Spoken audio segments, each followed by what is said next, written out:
You might not be a morning person, but guess what? You still need to have some level of a morning routine. Now, I'm not saying this as I'm a YouTuber, I'm an Instagram mom that like has the greatest morning routine. But what I am saying is that I want to help you understand one, why it is beneficial to how to have why it's beneficial to have a morning routine, and then some of the things you can do to get that started. Welcome back to my channel where I teach you all things about business marketing and living your best life as a business owner. I'm Keenya Kelly. We have videos that publish every single Monday, Wednesday, and Friday. And so if you haven't already done so, be sure to subscribe to the channel and hit the notification bell. That way you know every single time we have a new episode. So today we are talking about creating a morning routine, some of the benefits of having a morning routine, and then some of the things I feel like you should do to get started. So here's the thing. You might not be a morning person. I personally am a morning person. I am not someone who likes to be up all hours of the night doing things. My most productive time is in the morning. And so when I think about, let's just say that you are not a morning person and you're trying to figure out how to have a morning routine, or how doing this in the morning is going to be beneficial, here's something to note. So one of the things to know about the mornings is that most people in the mornings, they're not calling, they're not texting, they're not emailing, they're barely moving. So they're moving around their apartments or their homes, but they're not necessarily on their phones doing all these things, communicating with you. Now at nighttime, people are doing that. Then maybe not at like 3 o'clock in the morning or whatever, but at nighttime, people are still doing that because they're watching their favorite shows or whatever. But typically early in the morning, people are just not doing that, okay?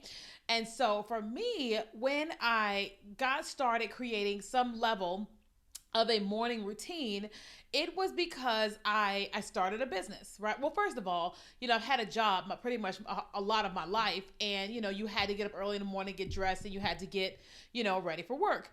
And what happened throughout those years was I devoted so much time to just like going to sleep, hurrying up, getting dressed, and heading out the door, that I would do that, and then I wouldn't have any time for me, no time for my relationship with God, nothing, right? Because I had to get out the door.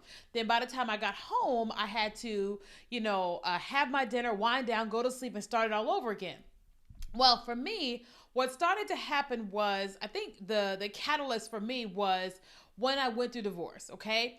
And the reason why that was the catalyst, because I had so much emotion on the inside of me, and I needed a constructive, healthy way to be able to get it out. And I, was calling my friends for a while, texting my friends, but I had this realization of like, they can't handle all of this all day, every day. I've got to find another way to help myself heal in addition to therapy. And so I started to journal. And what I started to realize was that I had the most of my emotions early in the morning.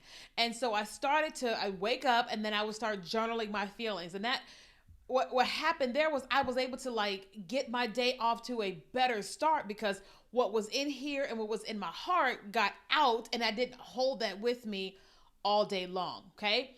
Then what started to happen was I realized that I also wanted to be exercising. Now, I will say, before I even got married, I had this morning routine of the mornings are when I am gonna go and exercise, because I realized that if I was gonna have the most energy, I had most of the energy in the mornings, not necessarily in the evenings. So I used to exercise in the mornings.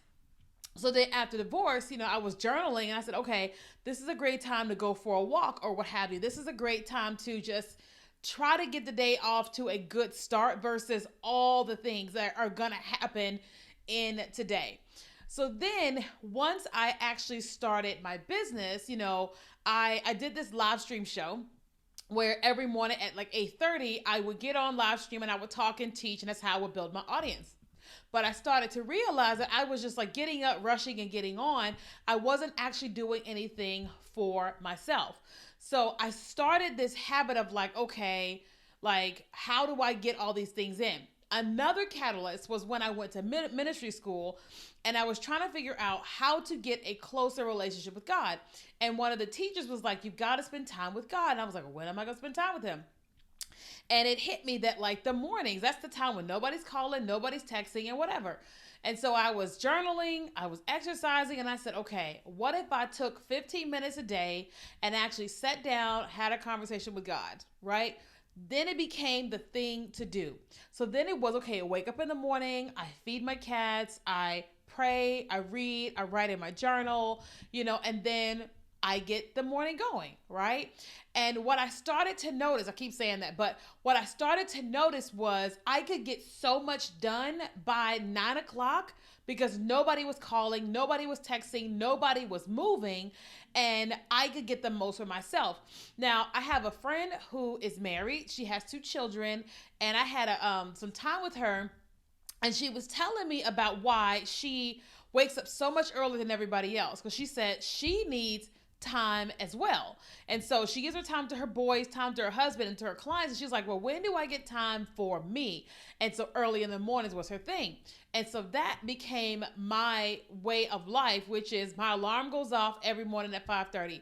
Can't say that I'm always getting up at 5:30 because I'm like, I really enjoy my bed. Really enjoy my bed. But I'm usually out of the bed around 6:30, whatever. But most times I try for 5:30, okay?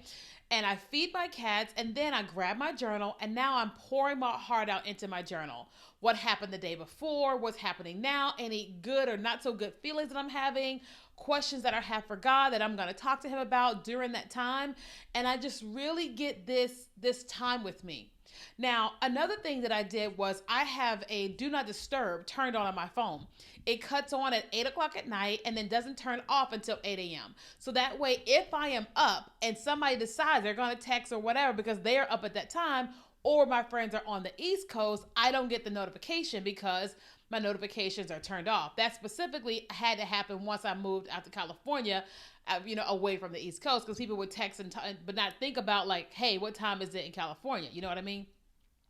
And so I really found myself with doing these things of like really having time for me, getting my life set up, getting my emotions and mental and just things set up according to what I need to do for me.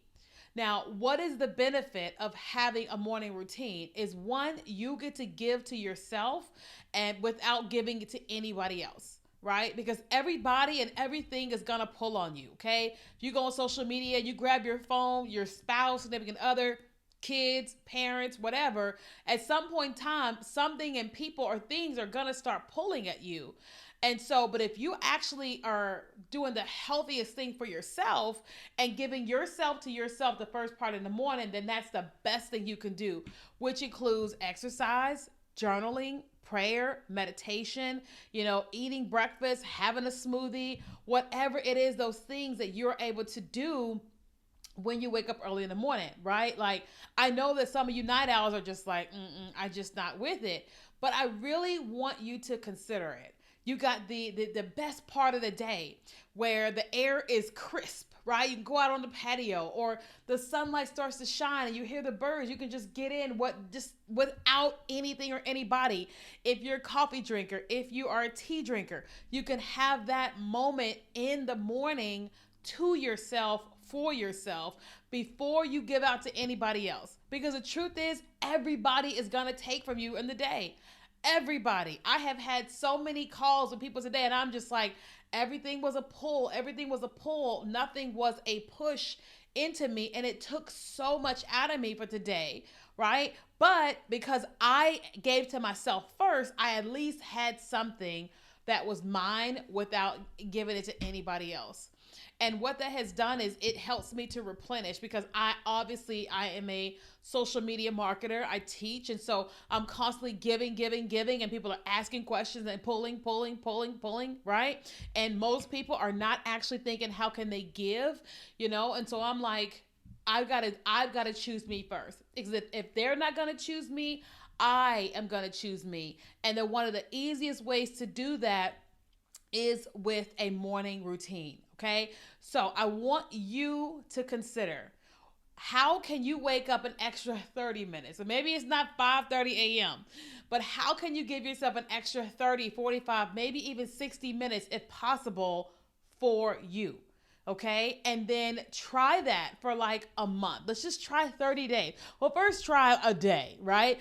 Then try 7 days. Then try 14, 21, and then 30, and see the benefits of what happens when you actually give to yourself first before you give to anybody else. You're going to find that your creativity is best in the morning, that if you exercise, it's going to be the best in the morning. If you need to process the day before or the day of, it's going to be best in the morning. You know, if you're living with your husband or wife or whatever, you probably can have the best intimacy in the morning. I'm just saying, you know, and then you're able to, if you have children, you're able to show them this healthy habit for themselves, right? Because they start watching you having this routine. Sometimes what happens is that your kids will start to imitate that, and not necessarily to be with you, but what they can give to themselves. Okay, so I hope you enjoyed this. Every Friday when we have these episodes, they're more about life and you and balance and things of that nature. So, in addition to me teaching you how to make money in your business here on the channel, I hope that you are finding value in me actually pouring into you and your soul and not just in your business.